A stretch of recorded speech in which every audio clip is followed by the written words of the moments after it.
Olá pessoal, sou o professor Anderson Silva, servidor público federal e professor de Direito Constitucional em cursos preparatórios para concursos públicos no Distrito Federal. E hoje a gente vai conversar sobre um assunto que é um assunto recorrente nas provas de concurso, mas acima de tudo é um assunto que tem trazido bastante discussão na doutrina e na jurisprudência, que é o Estatuto dos Congressistas. Mas Anderson, o que é o Estatuto dos Congressistas? O Estatuto dos Congressistas nada mais é do que um conjunto de prerrogativas, de direitos, um conjunto de vedações que cercam a atividade parlamentar para que o parlamentar, o deputado federal, para que o senador possa exercer de forma mais isenta possível a sua atividade parlamentar. Mas antes de começarmos a falar sobre o Estatuto dos Congressistas, quando se fala em poderes na Constituição, o primeiro artigo que nos vem à mente é o artigo 2º, que traz, de forma expressa, o Legislativo, o Executivo e o Judiciário, como sendo os poderes da República, e segundo a Constituição eles são independentes e harmônicos entre si. Só que essa independência entre os poderes da República não é absoluta, até porque mesmo a Constituição permite que, de forma secundária, um poder passe a exercer um certo controle sobre o outro poder, de forma que um poder exerça uma atividade que seria de outro poder. A doutrina chama isso de exercício de funções típicas. Cada poder tem, todos sabemos, as suas funções típicas e exercem, mas exercem também de forma secundária, de forma atípica, as demais funções dos outros poderes. Além disso, o Brasil, a nossa Constituição, encampou um mecanismo que por nós é chamado de mecanismo de freios e contrapesos, criado pelos ingleses, pelos americanos, chamado por eles de check and balances. O sistema de freios e contrapesos nada mais é do que um mecanismo que o Brasil adota na Constituição para que um poder, de certa forma, limite a atuação do outro poder. É uma espécie de restrição de um poder sobre o outro. Para que isso, Anderson? Para que nenhum poder da República se sobressaia sobre os demais. Então, quando a Constituição, por exemplo, permite e dá ao Senado a competência para processar e julgar o presidente da República por crime de responsabilidade, é uma forma que a Constituição encontrou de que este poder, no caso o legislativo, limitasse a atuação do poder executivo, no caso do presidente da República. Aí você deve estar me perguntando, Anderson, por que você está falando sobre isso? Porque falar do Estatuto dos Congressistas é, na verdade, apontar uma certa proteção, uma certa garantia que a Constituição deu aos deputados e senadores, para evitar uma interferência arbitrária de outros poderes na atividade parlamentar. Então, o Estatuto dos Congressistas é esse conjunto de prerrogativas, de vedações, mas também de garantias que cercam o exercício da atividade parlamentar. Vem comigo na tela, porque dentre essas prerrogativas estão as imunidades parlamentares.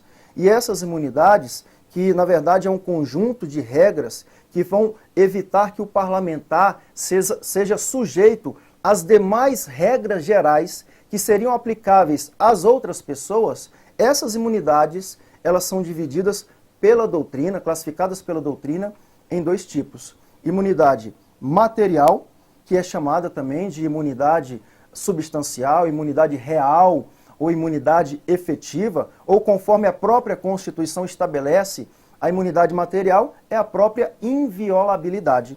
Então, a imunidade material, segundo a Constituição, protege o deputado e o senador, vem comigo, protege o deputado e o senador na esfera civil e na esfera penal por suas opiniões, palavras e votos. Veja que opiniões, palavras e votos é a própria manifestação da atividade do parlamentar. Então ele está protegido tanto na esfera civil, de ser responsabilizado civilmente e penalmente por opiniões, palavras e votos. A imunidade material para o Supremo Tribunal Federal, dentro do recinto do Congresso Nacional, é presumida absoluta. Mas fora do Congresso Nacional, segundo a própria doutrina e a jurisprudência do Supremo, tem que se perquirir, tem que se verificar o nexo com a atividade parlamentar. Então, o deputado e o senador, mesmo fora do recinto do Congresso, ele leva consigo, ele traz consigo a imunidade material desde que ele esteja no exercício desta atividade parlamentar.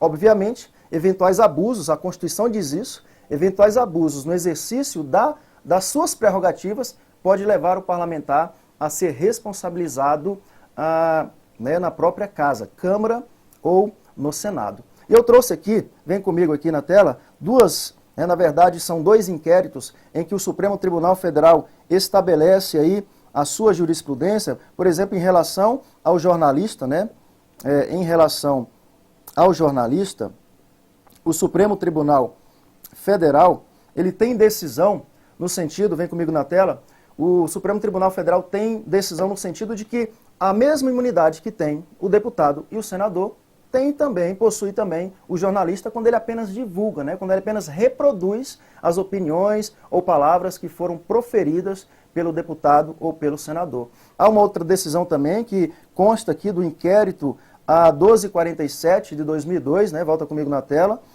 Nesse inquérito, o Supremo também deu um entendimento de que aquele que retruca de forma imediata, essa retorção imediata, em virtude de opiniões, palavras proferidas por parlamentar que estivessem no exercício do mandato, ou seja, que tem essa inviolabilidade, essa retorção imediata, ela também protege esta pessoa. A imunidade acaba abraçando também como um direito dessa pessoa. E muito se pergunta acerca da natureza jurídica da imunidade material. Então tem doutrina aqui para todo gosto, Então, alguns doutrinadores têm as suas posições, mas prevalece a ideia de Pontes de Miranda, o próprio professor José Afonso da Silva, Nelson Hungria também entendem que é causa de atipicidade material, ou seja, exclui o crime. A segunda doutrina, a imunidade ou as imunidades parlamentares também se apresentam como imunidade formal. E aqui, servidor, vai uma dica, a imunidade formal, segundo a Constituição, tem início a partir da diplomação. Lembrando que a diplomação é o ato do processo eleitoral que antecede a posse. A posse é o último ato do processo eleitoral. Deputados e senadores tomam posse quando? Eles tomam posse nas sessões preparatórias, ali um pouquinho antes do início da sessão legislativa ordinária. Tá bom? E a imunidade formal, ela se apresenta em relação à prisão, e o que diz a Constituição? Desde a diplomação, deputado e senador não pode ser preso, salvo se for em flagrante delito de crime inafiançável. A Constituição está dizendo para mim e para você que as demais prisões cautelares não se aplicam a deputados e senadores. A única prisão cautelar que se aplica a eles é a prisão decorrente, ou a prisão em flagrante decorrente de um crime inafiançável. O Supremo tem um entendimento, isso também é claro que é possível a prisão de um deputado ou de um senador quando for proferida uma sentença definitiva, transitada em julgado pelo Supremo Tribunal Federal. E a imunidade também em relação ao processo, que é a possibilidade que há na Constituição de um eventual processo contra parlamentar, desde que o crime tenha ocorrido após a diplomação, ser suspenso, ser sustado antes do julgamento final no STF. A Constituição estende aos demais parlamentares, deputados estaduais e deputados distritais, essas mesmas imunidades. E quanto aos vereadores, segundo a Constituição, eles possuem apenas imunidade material e na circunscrição do município. Fica aí essa dica, um grande abraço, sucesso e até mais.